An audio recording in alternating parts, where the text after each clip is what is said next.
اعوذ باللہ من الشیطان الرجیم، بسم اللہ الرحمن الرحیم۔ مومنین حضرات، السلام علیکم ورحمۃ اللہ۔ آج ہم آپ کے لیے لے کے آئے ہیں جس کے لیے بہت ہی زیادہ ویڈیو اور دوسری چیزیں سوشل میڈیا کے پر وائرل ہو رہی ہیں۔ جیسے قرآن مجید میں کہا جا رہا ہے کہ بال نکلنا ہے۔ اس بال کی حقیقت کیا ہے، آئیے ہم آپ کو بیان کرتے ہیں۔ اس بال کی حقیقت یہ ہے کہ سب سے پہلے قرآن مجید کو دیکھیں۔ قرآن مجید کی میرے یہاں گھر میں سب سے زیادہ اہمیت تب جانی جاتی ہے جب میرے یہاں شادی ہوتی ہے۔ ارے قرآن لے کے آؤ، اس کے نیچے سے دلہا دلہن کو نکالنا ہے۔ شادی کے بعد دلہن کو یہ بھی خبر نہیں ہے کہ قرآن آخر ہے کہاں، لیکن ہاں تب یاد آتا ہے جب گھر کی پتائی ہوتی ہے، جب دوسری چیزیں گھر کی صفائی جب ہوتی ہے، ارے یہ قرآن یہاں رکھا تھا، ڈھونڈ رہتے ہیں کہ قرآن گیا کہاں۔ اب یہ چیز قرآن اب دیکھا جا رہا ہے، وہ بھی جب گھر کے اندر صفائی ہو رہی ہے کہ قرآن یہاں رکھا تھا، ہم ڈھونڈ رہے۔ لعنت ہو ایسی قوم کے اوپر، جس قوم میں قرآن ڈھونڈا جاتا ہے۔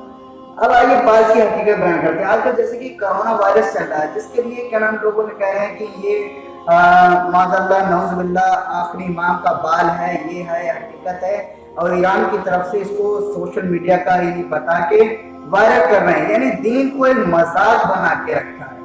یاد رکھیے گا، دین ایک مذاق کا نام نہیں ہے۔ دین یہ وہی دین ہے کہ جس کے لیے خداوند عالم نے قرآن مجید میں کہا کہ ان الدین عند اللہ الاسلام، خدا کے نزدیک جو سب سے زیادہ پسندیدہ جو دین ہے وہ دین اسلام ہے۔ اب ہم اس کے آگے دیکھیں گے قرآن میں بال آخر آ کہاں سے رہے ہیں۔ قرآن کے وہی بال نکل رہے ہیں کہ جب کچھ سال پہلے جب عورتوں نے قرآن پڑھا تھا تو بال ٹوٹ کے کچھ بھی ہوا ہو، گر گیا ہو، یہ بھی ہو سکتا ہے، لیکن کہہ رہے نہیں وہ نعوذ باللہ استغفر اللہ آخری امام کا بال ہے۔ ارے یہ بال کہاں سے آ گیا؟ ابھی تو صرف قرآن مجید میں بال نکلا ہے، آگے دیکھو تمہاری کھال بھی نکلے گی۔ جب قرآن مجید کی تلاوت نہیں کرو گے تو یہی ہوگا۔ جیسے کہ امام زمانہ جل اللہ تعالیٰ فرجہ شریف نے فرمایا کہ قد آذانا جہلاء شیعہ وحمقاءہم ومن دینہ جناح البعوضہ ارجہ منہ۔ امام ارشاد فرماتے ہیں کہ ہمیں جاہل اور احمق شیعہ اذیت دیتے ہیں، ان کا دین ایک مچھر کے پر سے بھی پست ہے۔ اللہ اکبر۔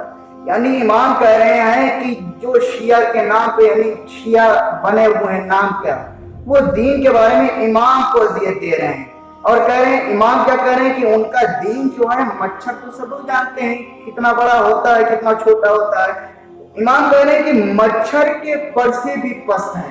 تو یہ وہی بات ہے کہ اس سے واضح ہوا کیوں ایسے شیعوں کو امام نے احمق کہا۔ اس کی ایک مثال یہی ہے کہ اپنے گرے بالوں کو امام کا بال قرار دے کر ان پر جھوٹ باندھ کر کرونا کا علاج دریافت کر رہے ہیں۔ یہ دین کی بے عزتی کا باعث بن رہے ہیں، واللہ یہ دین و امام کی بدنامی کا باعث بن رہے ہیں۔